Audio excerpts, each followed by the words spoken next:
Assalamualaikum warahmatullahi wabarakatuh. Waalaikumsalam warahmatullahi wabarakatuh. Masya Allah, semangat sekali ya teman-teman. Apa kabar hari ini? Alhamdulillah, luar biasa. Allahu Akbar. Alhamdulillah kalau begitu. Nah, hari ini kita akan mempelajari tentang materi peristiwa Fatu Mekah. Nah, terjadinya peristiwa Fatu Mekah ini karena ada pelanggaran perjanjian Hudaybiyah. Ada yang tahu perjanjian Hudaybiyah itu apa? Tidak, Bu. Gencatan senjata, Bu. Betul sekali teman-teman. Nah, perjanjian inilah yang dilanggar oleh kaum kafir Quraisy, yang dimana mereka membantu Bani Bakar yang merupakan sekutu umat Islam. Nah, pada tahun ke-8 Hijriah, kaum kafir Quraisy mendukung Bani Bakar dengan menyerang Bani Khuza'ah di pangkalan ayah mereka, di pangkalan Al-Wadir. Nah, tokoh Quraisy seperti Ikrimah bin Abu Jahal turut membantu Bani. Akibat hal ini, Bani Khuza'ah mengadukan hal ini kepada Rasulullah SAW. Kemudian akibat menerima laporan dari Bani Khuza'ah, Rasulullah SAW menegur kaum Quraisy atas bantuan mereka kepada Bani Bakar, mengingatkan mereka bahwa tindakan tersebut melanggar perjanjian Hudaybiyah. Beliau menyatakan bahwa pelanggaran ini akan memungkinkan kaum muslimin memasuki Mekah dengan kekuatan penuh. Nah, kaum Quraisy menjawab dengan menyatakan bahwa mereka telah membatalkan perjanjian Hudaybiyah. Mereka memilih membela sekutu mereka, yakni Bani Bakar, daripada menepati janji kepada umat Islam. Ketidakkonsistenan inilah yang membuat akhirnya mereka kaum kafir Quraisy merugi. Atas kejadian ini, Rasulullah SAW menyikapi pengkhianatan kaum kafir Quraisy. Rasulullah SAW mengambil sikap tegas. Beliau menyiapkan para sahabat untuk berangkat ke Mekah, menyerukan kemenangan dengan keyakinan penuh pada pertolongan Allah Subhanahu wa Ta'ala. Para sahabat berbondong-bondong berkumpul dan banyak kabilah seperti Sulaiman, Muzainah dan Gatafan yang bergabung, dan mereka memperbesar rombongan tersebut. Kemudian rombongan ini semakin hari semakin banyak yang bergabung di rombongan ini, yang akhirnya mencapai 10.000 orang.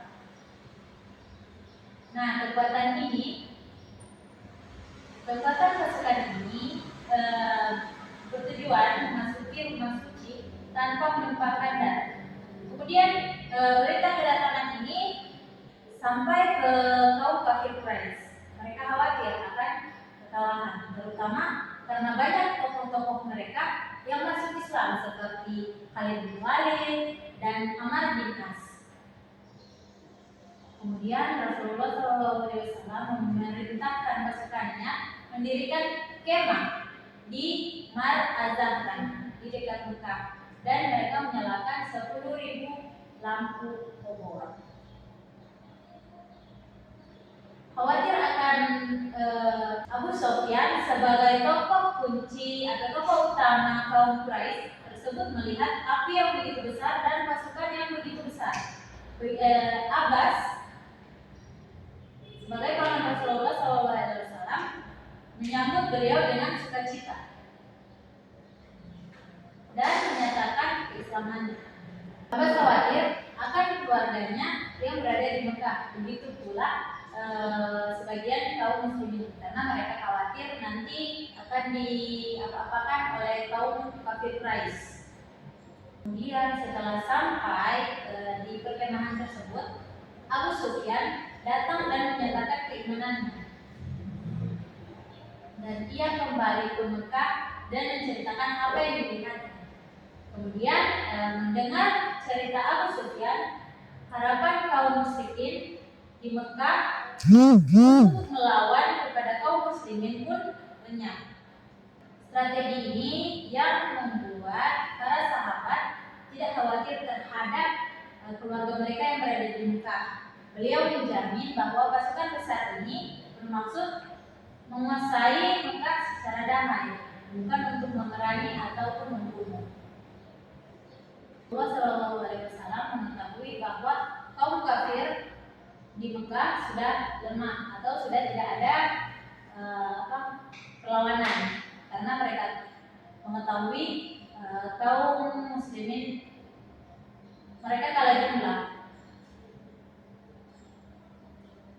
Kemudian sesampainya mereka di Mekah, khususnya di daerah Zutwa, mereka tidak melihat tanda-tanda perlawanan dari kafir Quraisy. Akibat hal itu, mereka memanjatkan puji syukur kepada Allah Subhanahu wa taala atas terbukanya pintu Mekah tanpa perlawanan, namun mereka tetap waspada.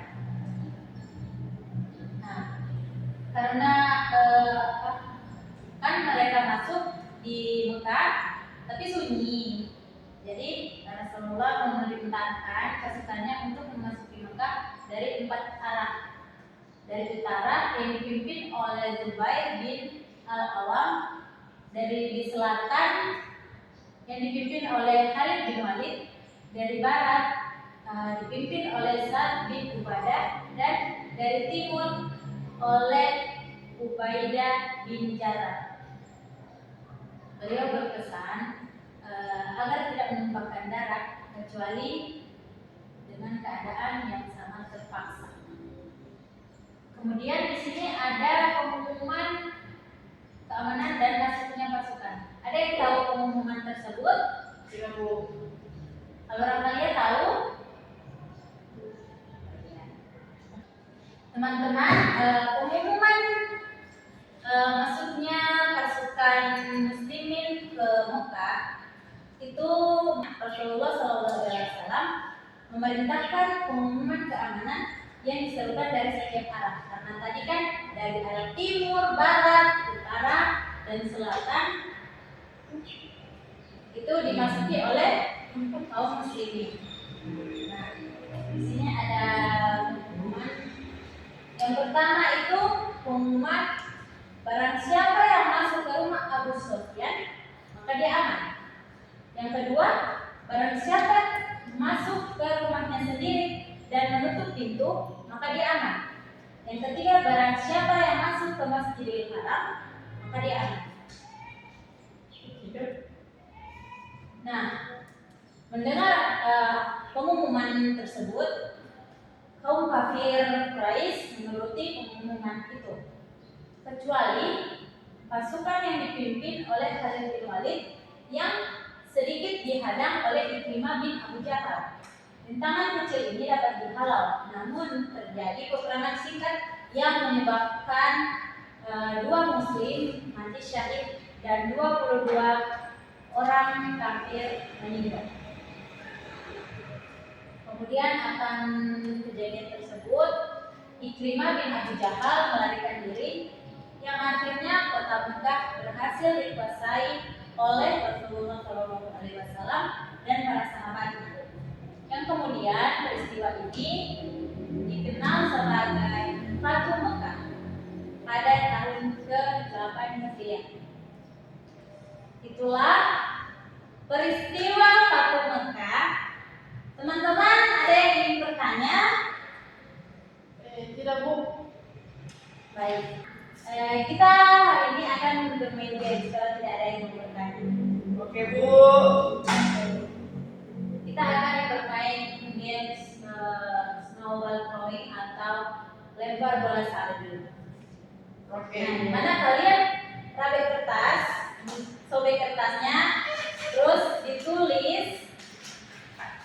Itu saja, Maria. Tidak usah banyak-banyak. Oke, Bu. Ayo, tulis. Yang tidak ada polpen ini, Ibu kasih.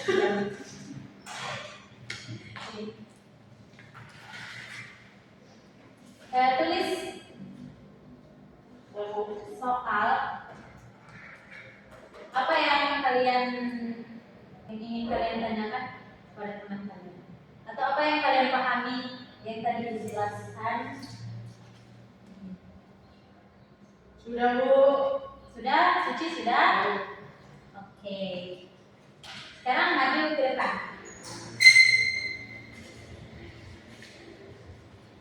Itu kertasnya digulung ya. Oke. Terus ini kan ada pertanyaan tadi.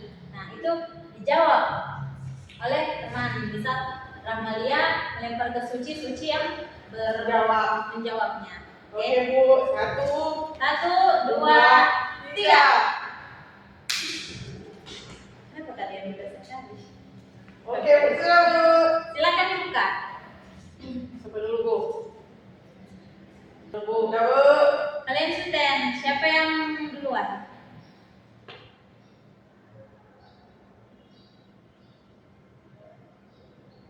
Oke. Saya, Bu. Suci. Kalah. Iya, kamu kalah. Suci yang benar. Suci Oke, yang Bu. benar. Ya. Jadi soalnya, Bu, apa isi perjanjian yang dilanggar yang berkaitan dengan larangan permusuhan antara pihak-pihak yang terkait? Jadi jawaban itu adalah gencatan senjata selama 10 tahun. Oke. Betul. Kalau dari Ramalia? Pertanyaannya, siapa yang melanggar perjanjian Hudaybiyah? Nah, yang melanggar perjanjian Hudaybiyah di sini yaitu Bani Bakar yang disebut dengan kaum Quraisy. Betul sekali. Tepuk tangan dari kita semua. Baik, silakan duduk kembali di tempat kalian masing-masing. Nah, tadi kan kita sudah main game. Di sini apa yang bisa kita ambil dari peristiwa Fatu Mekah ini, yaitu Fatu Mekah mengajarkan kita bahwa kebatilan dan menegakkan kebenaran memerlukan perjuangan yang panjang dan pengorbanan harta serta nyawa. Kebenaran harus ditegakkan dengan segenap kemampuan dan cara yang baik, tanpa menzalimi pihak yang lain agar tidak menodai kebenaran itu sendiri. Baik, sekian. Bila tidak ada yang mau bertanya lagi, tadi kan kita sudah main game. Bagaimana gamenya? Seru tidak? Seru. Wah, terdengar semangat sekali. Dengan kita menutup pembelajaran kita pada hari ini, marilah sama-sama kita melafazkan hamdalah. Alhamdulillahirabbil alamin. Oke, terima kasih.